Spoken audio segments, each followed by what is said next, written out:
You're testing me now. The Wars of the Roses family tree. Okay.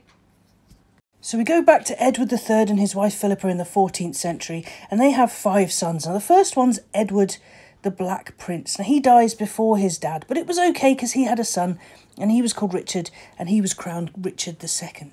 Now, Richard started off well, but then things started to go wrong. He wasn't a very good king. He annoyed a lot of people, and one person he really annoyed was his cousin Henry Bolingbroke. Now, he was the son of John of Gaunt. There we go, we'll put him in there. Now, Henry deposed Richard and became Henry IV.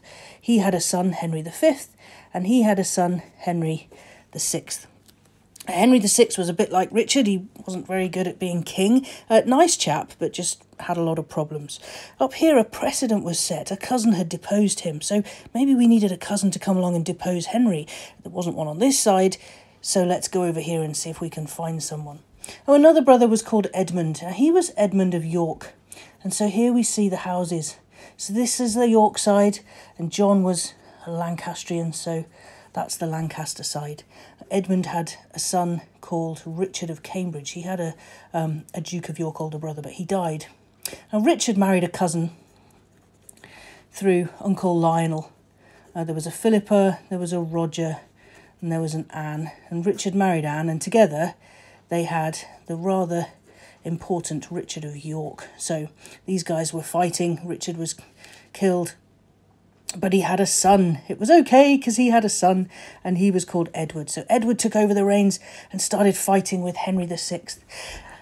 It went back and forth. People swapped sides, changed allegiances. There were other characters involved. There were wives involved. But Edward won, and he became Edward IV. He had a son, Edward V. He was one of the princes in the Tower, him and his brother Richard.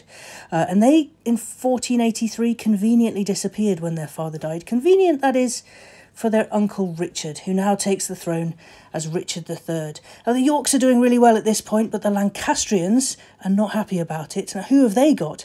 Henry had a son who was killed in battle, so who's left? Well, John of Gaunt had a mistress called Catherine Swynford, and together they had a son called John and a grandson called John. And then there was Margaret Beaufort. Now, you might know her as the mother of Henry Tudor. Whoa, so much for my handwriting. Henry Tudor, the last of the Lancastrian line there, was, he was put up to fight against Richard III. At the Battle of Bosworth in 1485, Henry won and became Henry VII. And what he did was he married their sister, Elizabeth of York, and together they joined the houses, and their son was Henry VIII. Goodness me.